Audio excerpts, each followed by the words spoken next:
Hello guys, welcome back to my YouTube channel. So आज हामी फेरि पनि निस्किसकेका छौँ। साँझ भइसकेको छ, एकदमै राम्रो भ्यू छ, हेर्न सक्नुहुन्छ तपाईँहरू। अहिले साँझको करिब 7 बजिसकेको छ। एकदमै राम्रो भ्यू छ, यहाँ हेर्न सक्नुहुन्छ। लाइटहरू अनि सबैजना आफ्नो घरतिर जाँदै हुनुहुन्छ, तर हामी ब्लग बनाउन निस्किहाल्यौँ, हेर्न सक्नुहुन्छ। जहिले जाँदाखेरि यो कुकुर चाहिँ बाटोमा आइहाल्छ।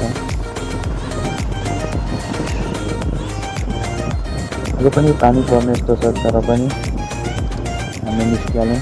घाम पनि एकदमै धेरै छ। अहिले साइडलाई दिनु भयो, तर म चाहिँ अर्कोतिर साइडलाई दिएँ। कति राम्रो मौसम छ अहिले। भर्खरै सूर्यास्त आयो। अपोजिट साइडको लाइटले अलि डिस्टर्ब गर्ने गर्छ, त्यो हुनाले म साँझ बिस्तारै नै चलाउँछु प्राय। यति बेला चाहिँ सबैजना आफ्नो घर जाने समय हो। धेरै राम्रो भ्यू छ। र आज विशेष गरेर हामी यहाँ दाइको घरमा जाँदैछौँ। एकदमै ह्यान्डसम दाइ हुनुहुन्छ। अहिलेको भ्यू भन्नुपर्दा यो साँझको भ्यू एकदमै राम्रो आउँछ, करिब 6 बजीदेखि 8-9 बजीसम्म, किनकि सबै सूर्यास्त आउँछ। त्यतिखेर लाइटहरू आउँछ, लाइटनिङहरू एकदमै राम्रो हुन्छ। यो मोबाइलले खिचेको भिडियो हो, तर पनि हेर्न सक्नुहुन्छ यो गोप्रोले खिचेको जस्तै पनि साँझको समय मैले देखाइराखेको छ। साथै क्वालिटी पनि चाहिँदैन साँझतिर।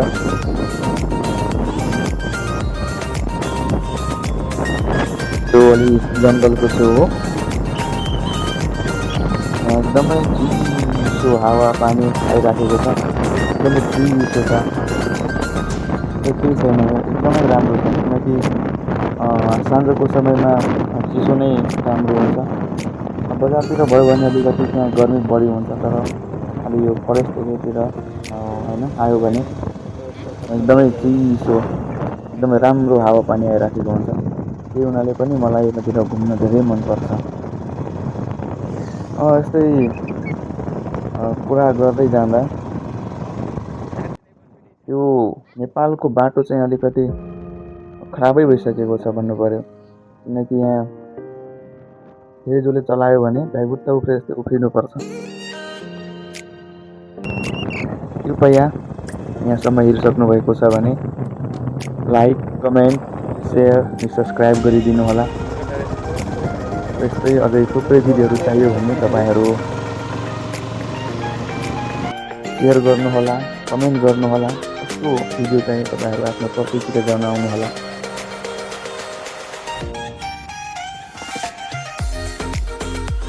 र अहिले तपाईँहरू म्युजिक सुन्दै गर्नुहोस्, थोरै अगाडि हामी फेरि कुरा गर्नेछौँ।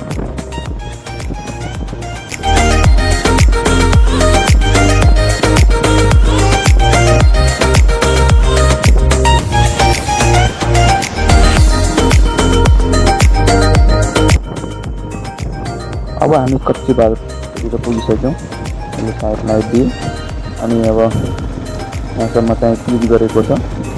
यो विशेष गरेर यो कालो पत्रिकावाला चाहिँ होइन, यो चाहिँ विशेष गरेर सिमेन्ट जमाएको लागि चाहिँ यो विद्युत जाने बाटो हो। यो अमखैया गाउँमा हामी पुगिसक्यौँ।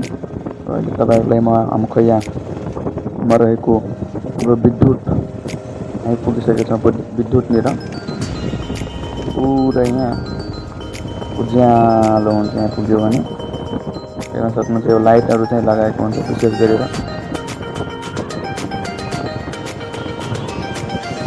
यसले पनि धेरै राम्रो भ्यू दिने रहेछ, तर हेर्न सक्नुहुन्छ धेरै ठुलो छ। यसको मैले फोटो पनि हालिदिन्छु। यहाँ धेरैजना बस्नुभएको छ, सायद कामदेखि आएर कुराकानी गर्दै हुनुहुन्छ। यसरी कुराकानी गर्नु ठिकै हो, किनकि सहर बजारमा यस्तो कुराहरू चाहिँ गर्न मिल्दैन। यसो कुराकानी गर्ने, भलाकुसारी गर्ने गाउँमै हो क्या। त्यो हुनाले गाउँतिर प्रकारले एउटा किताबमा मैले पढेको पनि थिएँ, भिलेज राम्रो कि टाउन सिटी लाइफ राम्रो भनेर।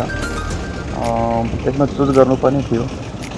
ओके गाइस, त्यो कुरा गर्दै गरौँला। तर हामी अहिले ग्राइबिलको रोडमा पुगिसकेका छौँ। यो ग्राइबिलवाला रोड हो। अहिले अगाडितिर यस्तो खतम बाटो छ के भन्ने। यहाँका प्रतिनिधिहरूले सायद अलिकति चासो कम दिएको हुनसक्छ यो बाटोतिर।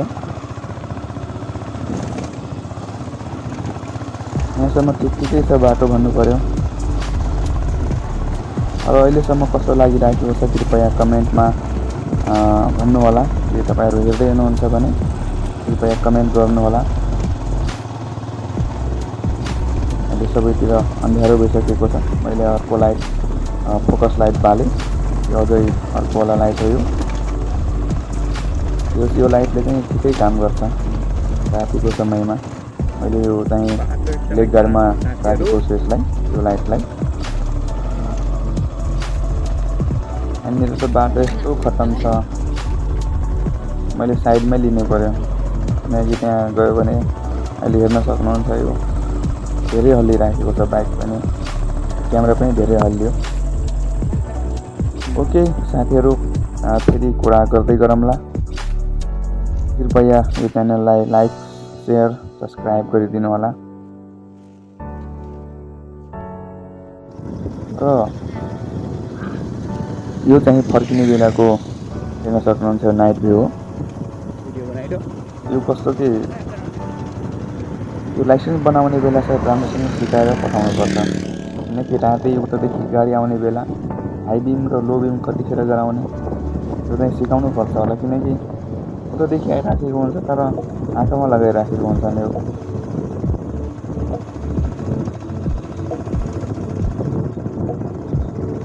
साँझको भ्यू अलग्गै हुन्छ कि, चिसो मजाले हावा खाँदै बिस्तारै जाने।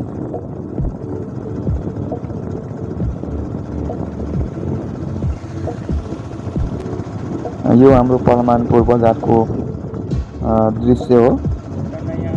रातिको समयको करिब 8-8:30 बजिसकेको छ। यो लाइट भएर पनि धेरै राम्रो भएको छ किनकि बजारमा चोरी हुने र कामहरू चाहिँ कम भएको छ अलिकति। किनकि सतर्कता हालेर चोरी गरिदिने जस्तो लाइटहरू चाहिँ राख्नुपर्छ प्रत्येक बजारमा, प्रत्येक ठाउँमा चाहिँ यो लाइट हुनु जरुरी छ, यस्तो लाइट। ओके साथीहरू, आजको लागि यति नै। फेरि हामी अर्को ब्लगमा भेट हुने नै छौँ। कृपया तपाईँहरूलाई मन पर्यो भने लाइक, कमेन्ट, सेयर अनि सब्सक्राइब गर्न नभुल्नुहोला। यस्तै भिडियो हेर्नको लागि हामीसँग जोडिनुहोला। आजको लागि यति नै। कृपया आफ्नो कमेन्ट छोड्नुहोला। आउने दिनमा कस्तो ब्लग चाहियो तपाईँहरू प्रतिक्रिया जनाउनुहोला। Okay, by by.